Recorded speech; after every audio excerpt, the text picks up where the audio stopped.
You know, people get up every day, they do the same thing, they tell themselves they're going to change their life one day, and they never do. I'm going to change mine. What would you do if you weren't afraid?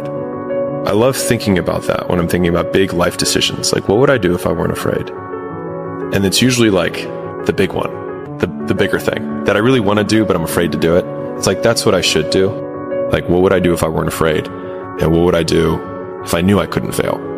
Well, you should be afraid of taking risks and pursuing something meaningful. But you should be more afraid of staying where you are if it's making you miserable. It's like the first thing you want to do is dispense with the idea that you get to have any permanent security outside of your ability to contend and adapt. It's the same issue with children.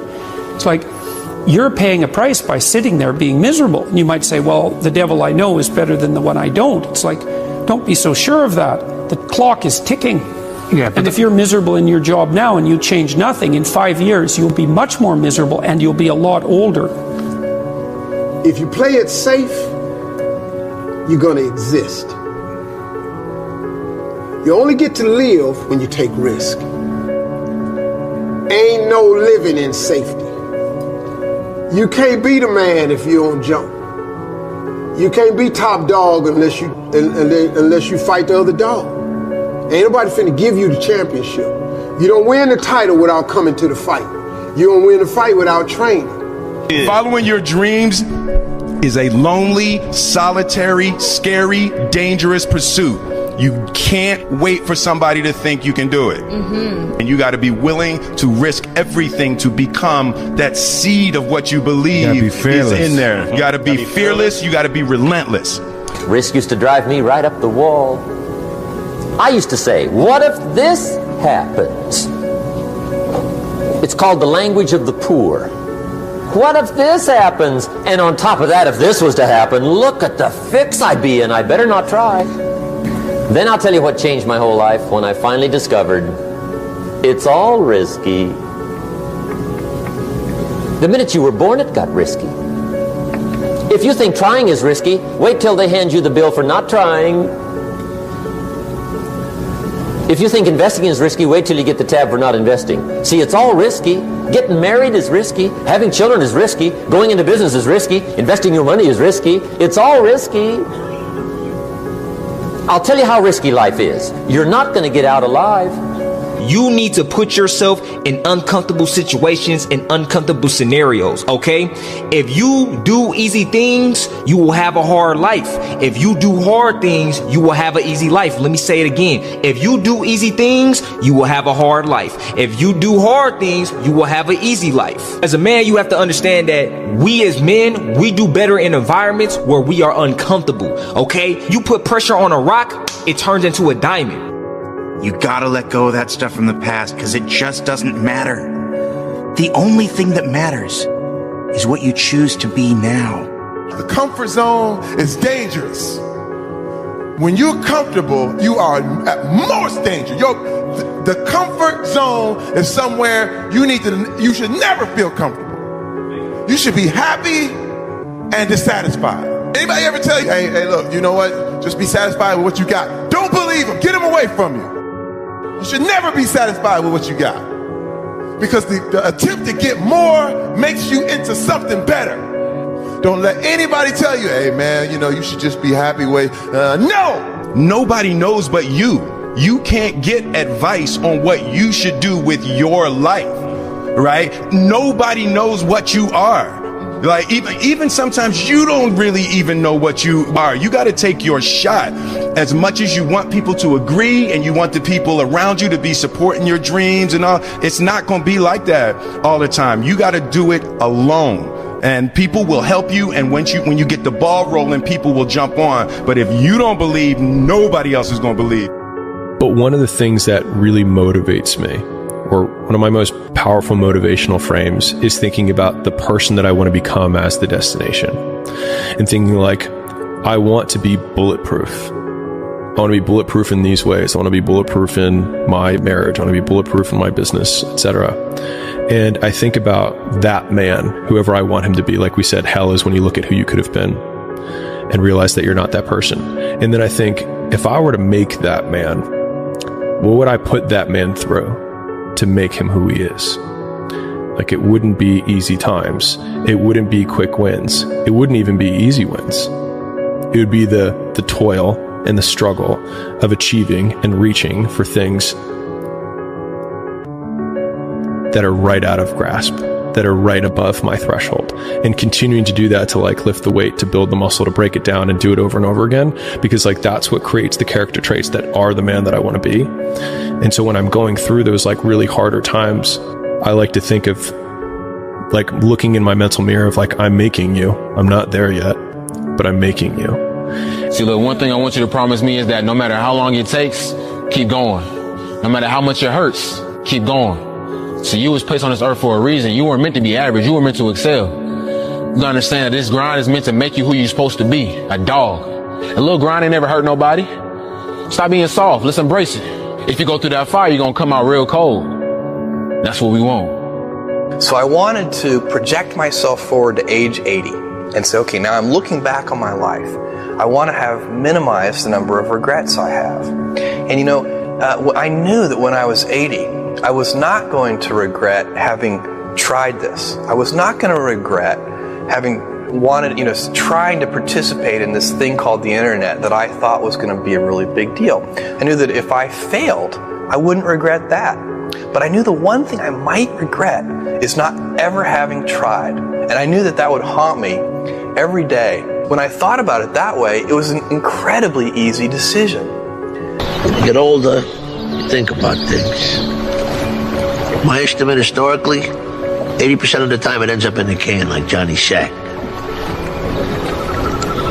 No risk, no reward. Did I take enough risk? Did I put myself out there enough? You definitely didn't. What's that? You definitely did not. And here's how I know it. At least, again, one man's point of view. I'm not sure anybody is taking enough risk from 20 to 30. It is the most interesting thing that I've been thinking about, which is it is never more practical to be disproportionately risky than from 22 to 30, yet everybody goes the other way because now they're the real world and it's time to prove something to their parents, to themselves, to everybody else, and everybody goes conservative. And that's when I realized that there's two ways to see the world. Some people see the thing that they want, and some people see the thing that prevents them from getting the thing that they want. This next 5-year window is when you don't go practical and safe. This is not the time to get the job mom wanted you to. This is the time to realize that you have a 5-year window, and it's 3 for some, it's 8 for others, but this is a 5-year window for you to attack the life that you want to win. Don't ever let somebody tell you you can't do something. Not even me. You got a dream, you got to protect it.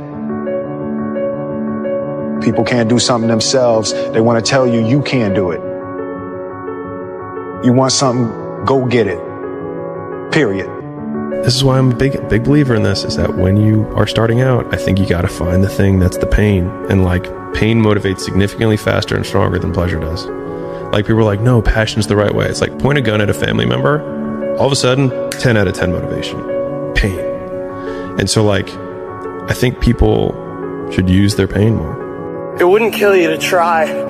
Spending a long time getting a life you would actually want is about 1,000,000 times better than getting a quick turnaround time on a life that you'll forever be disappointed with. Playing it safe seems just fine until you get to the last moments of your life and realize all the potential that you threw away and can never get back. And I will never know from experience what that feels like, but the thought of that realization is haunting. What matters is, at some point, you have to identify what you want to do, and you've got to become the best in the world at that, period. Not really good, you've got to be the best in the world. So your thing in life, at something, you've got to become the best in the world at it. And if you're not prepared to go in with that mentality, you're never going to get anywhere. I'm speaking to all of you out there that want to do something unbelievable. So many of us come from these small places in our mind that we're not willing to think outside only what we've seen. Our mind works in such a small compartment. And one thing I was able to do was to dream. And until you're able to really put yourself into that dream, but don't make dreams your master, that's where you truly become what you're destined to become. So you're always trying to come up with reasons that you don't have to do it today. But if you're building the muscle either way. You're either building the muscle that says, I do what I say, I keep the commitments that I make, or you're building the muscle that says, I make excuses, I don't do what I say, I can't be counted on, right? And so when we think about discipline, it's really about like, what promises are you going to keep? And the tricky thing is you're keeping promises to yourself that nobody even knows that you made, right? It's not like, hey, you made this commitment. If I don't write this book by this time, like, I have to do this embarrassing thing, or, then I'll retire. You're not really putting your ass on the line in that sense, but you've said to yourself you're going to do this thing, and building that muscle is really important. You have to take chances in life. If you don't take chances in life, you'll never have the life God has for you. Life is about risk. If you play it safe in life, you ain't gonna have much of a life. If you play it safe, you won't have much of a life. Life is risk. It take courage to pursue your dream. I just did it. It cost me everything, but eventually, God is very good, man, when he sees you take a leap of faith. He supplies you everything you need. Now, it's gonna cost you something, but most people are not willing to pay what it costs to go after your dream, because you're gonna have to hurt a little bit. So at those times where you're questioning if you have anything left, know a day from then, a week from then, a month from then, a year from then, you will never remember the discomfort of the pain. You will always remember the pride of the accomplishment. That lives on. That's why pain is temporary. Pride is forever, guys.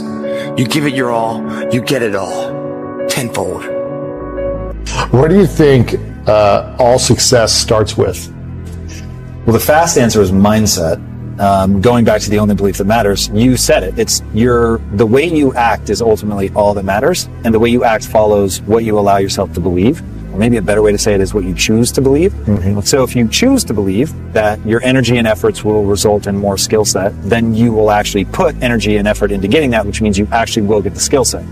But if you think, well, my talent and intelligence are fixed, so no matter how much I work, I'm never going to get better, right? I can't be a fast pick. Mm-hmm. And if you don't think that putting time and energy into it will yield anything, then you won't put time and energy into it, and you thusly won't get the skills.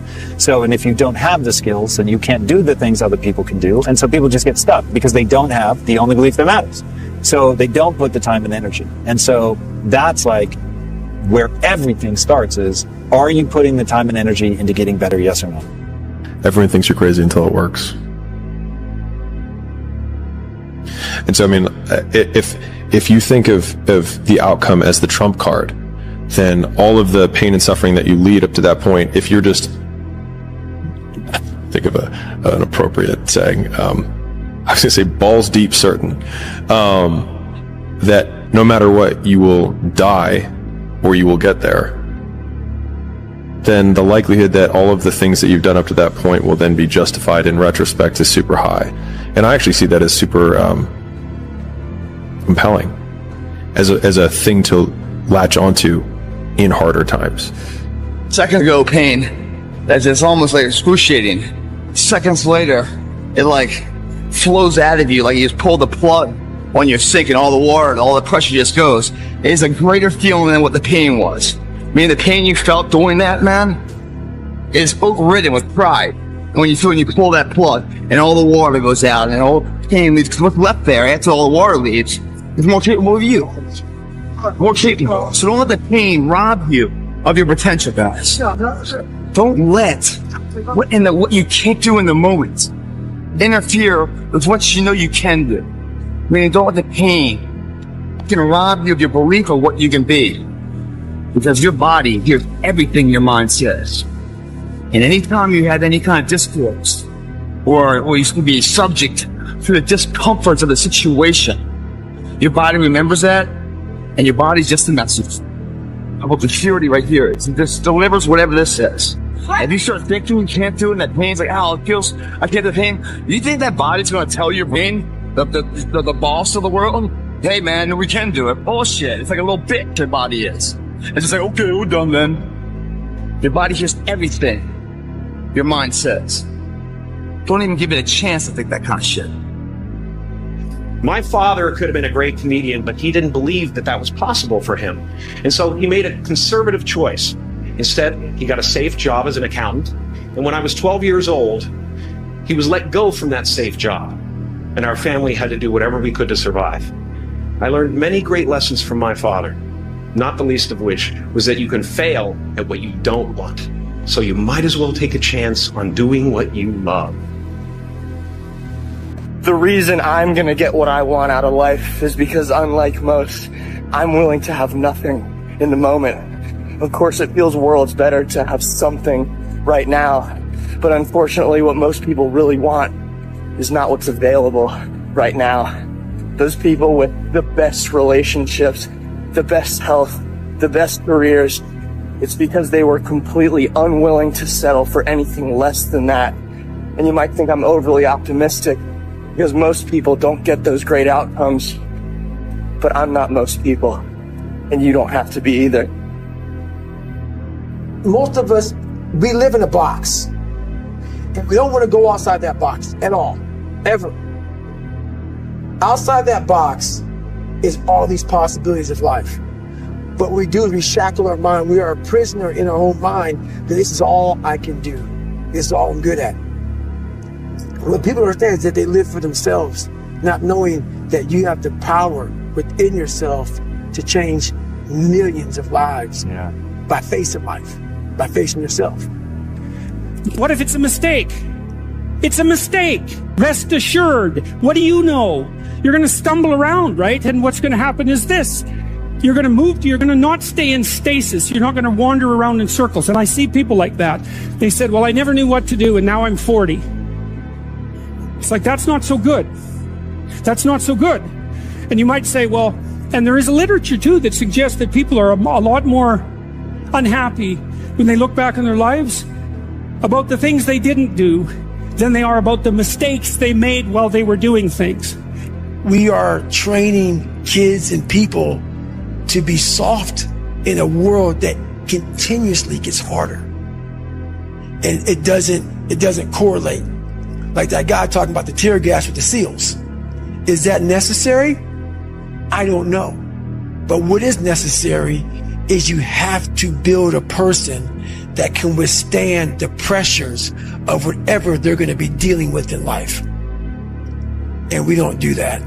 I'm not trying to send a message of run 200 miles, be the baddest motherfucker in the world, but be tough. You better have a part about you that's tough, a part about you that can break down situations and get better. We actually have to re-embrace risk on a personal level and on a societal level. We have to take the risk of freely exchanging ideas because that's where innovation happens. We have to take the risk of being able to invest and reap the benefits of that risk. In a personal relationship, getting married is a risk. It is foregoing a current benefit for a future gain. Every decision you make is a risk. The biggest risk of all, of course, is the decision to be free and to take responsibility for your own choices. That's a major risk. But if you take that risk, you become a better and a stronger human being, a more contributing human being, a more valuable human being. You feel better about yourself. When we discard risk, we discard meaning. When we are coddled, we discard our own ability to be a fully adult human being. And here's the dirty little secret. No matter how much we try to discard the risk, you can't actually discard risk. It's inevitable because reality entails risk. We can choose to live free rather than coddled. It'll make us better people, more open people, more understanding people. And when we do that, I think that not only will we be saving the country and saving the civilization, we'll be saving ourselves. But no matter what challenges or setbacks or disappointments you may encounter along the way, you will find true success and happiness if you have only one goal. There really is only one, and that is this: to fulfill the highest, most truthful expression of yourself. Theologian Howard Thurman said it best. He said, don't ask yourself what the world needs. Ask yourself what makes you come alive, and then go do that. Because what the world needs is people who have come alive. There's no hacks, bro. It's you against you. You against you. And if you misunderstand that, you have a real problem. A real problem. I can understand you misunderstand me running down the street, shirt off, up this, yeah, I can get it. I get it. If you misunderstand what I'm saying right now today, the problem is you. And you don't want to fix it. Take charge of your life. Take charge of your time. Take charge of your resources. Take charge of your health. You're the one that's responsible for it. It's not a requirement of society that you not have a heart attack and take care of your family. That's not a requirement of society, but you must make it a requirement of yourself. Society doesn't require that you build a financial wall around your family nothing can get through. That's not a requirement of society. It's a requirement you impose on yourself. Do things worth doing. And I think a lot of it is coming down to making sure that you take the few precious seconds that we have to do the few things that are worth doing for the rest of your life. They see it as a pure disadvantage. And so you can flip the fact that you have nothing going for you with you have nothing to lose. And that means that you can take lots of risks very quickly and end up in the exact same position you are, which is nothing. And so if you eliminate downside, it should decrease your action threshold, meaning you should be able to do more things faster rather than do fewer things because you don't have a great life or things going for you. And so I think if people flip that, a lot more people would take action because they actually realize the advantage of their position. Don't be scared to fail. And, wherever you are right now is not who you are, it's just where you are, And if you fall, man, fall forward. Don't fall on your ass. When they say it can't be done, tell them you haven't tried yet. Can't be done by someone else. But I can't say that until I haven't tried it. Then you go try. Those who can do. Those who can't talk about those who can. I'm gonna say it again. Those who can do. Those who can't talk about those who can. Yeah. Now, can you? Or can you not? Or you just want to sit on the sideline to talk about other people? Or can you step up? How do you want to live? Stop just